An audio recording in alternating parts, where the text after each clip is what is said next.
The value of universal gravitational constant, the value of universal gravitational constant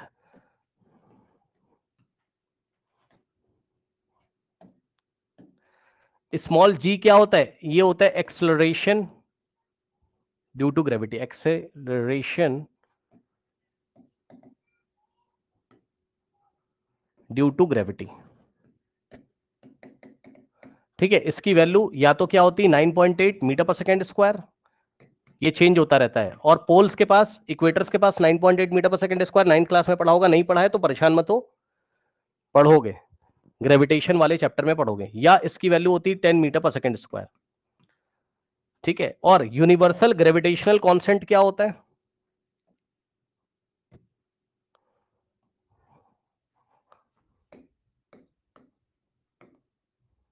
universal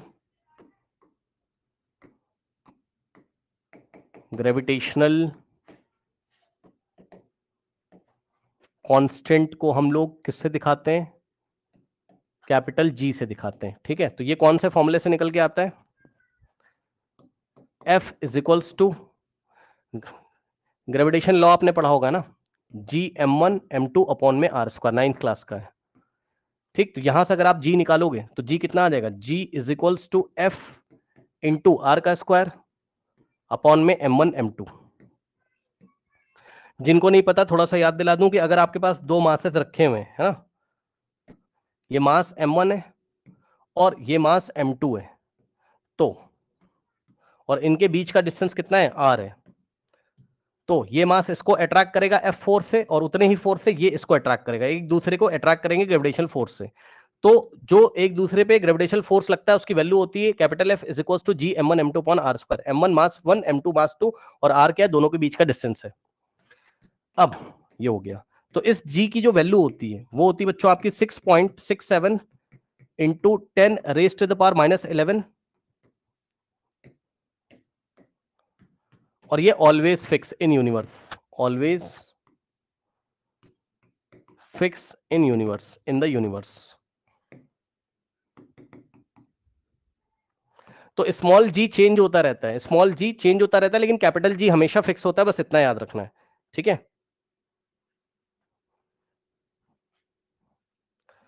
एक बच्चा कह रहा है कि जी क्या है? फोर्स ऑफ अट्रैक्शन है। मैंने ऐसा कुछ नहीं पढ़ाया है, ये आप खुद से पढ़ रहे हो। मैंने ऐसा कुछ नहीं पढ़ा है, मैंने बोला universal gravitational constant capital G होता है, बस यही मैंने पढ़ाया और कुछ नहीं। मैंने पढ़ाया है कि जी क्या होता है? यूनिवर्सल ग्रेविटेशनल कांस्टेंट होता है, मैंने ये पढ़ाया है बस। और ये पूरे यूनिवर्स में कहीं नहीं चेंज होता है। और इसका वैल्यू जो होता है वो कितना होता है? 6.67 into 10 to the power minus 11। और यूनिट देखिए, फोर्स का यूनिट न्यूटन, आर का स्क्वायर, आर क्या है? यहां से यहां तक की डिस्टेंस, तो डिस्टेंस का स्क्वायर यानी कि मीटर का स्क्वायर। डिस्टेंस का यूनिट क्या होता है? मीटर, और मीटर का स्क्वायर, तो यहां से हो गया मीटर स्क्वायर अपॉन में मास m1 किलोग्राम में, मास m2 किलोग्राम में, तो किलोग्राम इंटू किलोग्राम, किलोग्राम का स्क्वायर। ठीक, तो g का वैल्यू क्या है? g का वैल्यू है 6.67 into 10 raise to the power minus 11 newton metre square, और पर किलोग्राम स्क्वायर, किलोग्राम ऊपर जाएगा तो किलोग्राम की पावर -2। तो इसको हम पढ़ेंगे 6.67 into 10 to the power minus 11 newton metre square per kilogram square. तो बस ऐसे ही मैंने आपको इंट्रोडक्शन दे दिया, मैंने आपको बता दिया कि कैपिटल जी क्या होता है। अब सवाल पे आइए, वापस क्वेश्चन पे आइए। क्वेश्चन क्या है कि the value of G is given by 6.67 into, अब सुनो एक बात बताऊं, कुछ लोग बेचारे पता है क्या होंगे, सवाल नहीं करेगा वो, ना ना ना ना, सवाल क्यों करेगा वो? ना, वो सवाल नहीं करेगा अभी जो मैं करा रहा हूं, वो रिसर्च करेगा जाके, वो रिसर्च करेगा जाके कि पहले मुझे भैया ये बता दो कि यूनिवर्सल ग्रेविटेशनल कांस्टेंट क्या होता है। पहले तो वो यही जानना चाहेगा, इस पे रिसर्च करेगा बेचारा, कहेगा यूनिट डायमेंशन डायमेंशन नहीं पढ़ना हमें, ना ना ना ना, हम तो भैया कोर फिजिक्स में जाएंगे अंदर। भाई मैंने क्या बोला? मैंने कहा है कि ये ग्रेविटेशन वाले चैप्टर में डिटेल में आएगा, आपको पढ़ने को मिलेगा, बहुत सारा पढ़ने को मिलेगा, परेशान मत होइए। आपको सवाल करना है, बस ऐसे ही मैंने दिखा दिया। कुछ बच्चों को याद आ गया होगा, कुछ बच्चों को नहीं याद आया होगा, कोई बात नहीं यार, तुम सवाल करो। तो the value of capital G is 6.67 into 10 to the power minus 11, 10 to the power minus 11, okay, newton metre square, newton metre square per kilogram square. Okay, its numerical value in CJ system. Find its numerical value in CJ system. CJ system में इसका numerical value हम लोग को निकाल के लेके आना है. ठीक है बच्चों, अब देखिए कैसे करेंगे. Solution G is equals to 6.67 into 10 raised to the power minus 11 है ना.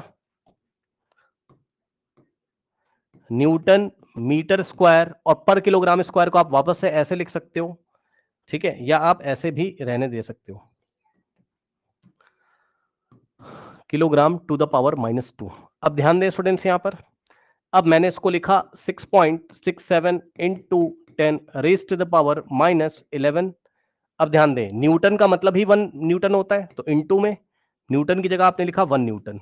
ठीक, इंटू में मीटर स्क्वायर को पहले ऐसे लिख लो, मीटर स्क्वायर, और इंटू में किलोग्राम की पावर -2, तो किलोग्राम की पावर -2. अब यहां से हो जाएगा आपके पास 6.67 into 10 raise to the power -11. ठीक, इंटू, अब ध्यान दें बच्चों, ध्यान दें, 1 न्यूटन ऐसे ही रहेगा, इंटू में मीटर का मतलब ही 1 मीटर होता है, तो 1 मीटर का स्क्वायर, और इंटू में ये किलोग्राम का मतलब ही 1 किलोग्राम होता है, तो 1 किलोग्राम का पावर -2. ठीक, अब यहां से अब जल्दी जल्दी बताइए, मुझे सीजे सिस्टम में जाना है, तो 1 न्यूटन में कितने डाइन होते हैं? 10 टू द पावर 5 डाइन होते हैं. फिर 1 मीटर में कितने मीटर होते हैं? तो 1 मीटर में कितने सेंटीमीटर होते हैं? तो 1 मीटर में 10 टू द पावर 2 सेंटीमीटर होते हैं. भाई आपको कहां जाना है? सीजे सिस्टम में, तो न्यूटन को डाइन में, मीटर को सेंटीमीटर में, किलोग्राम को ग्राम में लाना पड़ेगा. तो यहां से 1 किलोग्राम में कितने ग्राम होते हैं? तो 1 किलोग्राम में 10 टू द पावर 3 ग्राम होते हैं, क्योंकि 1 किलोग्राम में 1000 ग्राम होते हैं ना, याद है ना. 1 किलोग्राम में 1000 ग्राम होते हैं. ठीक, तो ये सारी चीजें यहां पर हैं. अब यहां से आ जाएगा आपके पास कितना? 6.67 into 10 raise to the power -11 into 1 newton की जगह आप क्या लिखोगे? 10 to the power 5 dyne, 10 to the power 5 dine,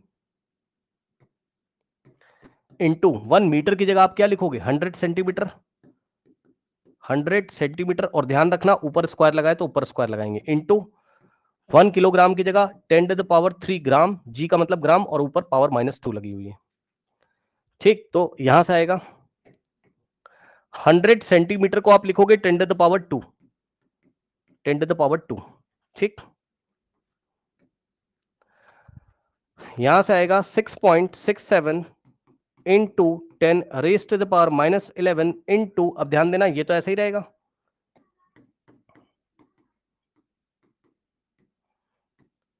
ये तो ऐसे ही रहेगा, इसके ऊपर कोई पावर नहीं लगी. अब यहां पे देखो, यहां पे खेल है, 2 2 जा 4, तो इंटू में 10 की पावर 4. क्यों भाई, अरे नहीं सुना क्या? इधर ये पावर किसको लगेगी? 10 टू द पावर 2 को मिलेगी और सेंटीमीटर को मिलेगी. मैं अलग से करके दिखा दे रहा हूं, 10 टू द पावर 2 और सेंटीमीटर का होल स्क्वायर, तो ये पावर इसको भी मिलेगी, तो यानी कि 10 टू द पावर 2 की पावर 2 और इंटू में सेंटीमीटर की पावर 2, ये सेंटीमीटर की पावर 2, तो यहां से अगर 2 टू द 4 तो 10 की पावर 4 और सेंटीमीटर का स्क्वायर.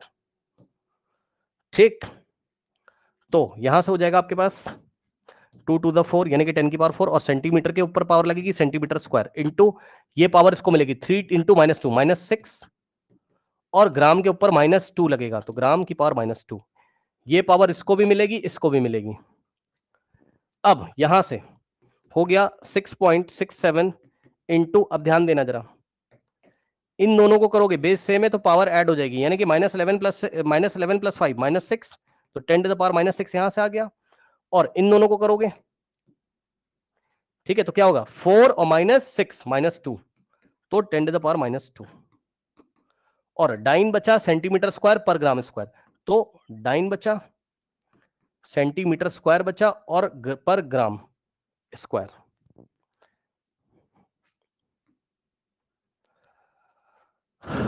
तो यहां से आ गया आपके पास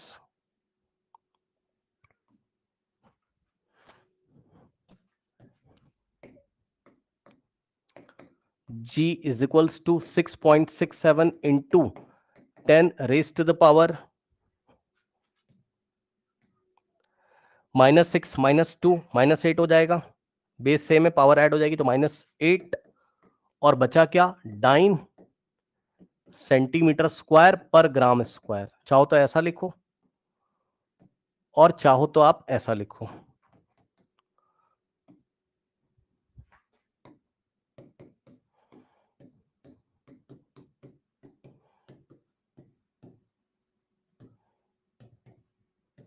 इसको नीचे भेजोगे तो 9 सेंटीमीटर स्क्वायर पर ग्राम स्क्वायर ऐसे आ जाएगा। पावर पॉजिटिव हो जाएगी नीचे जाके, पावर पॉजिटिव हो जाएगी नीचे जाके, ठीक इस तरीके से।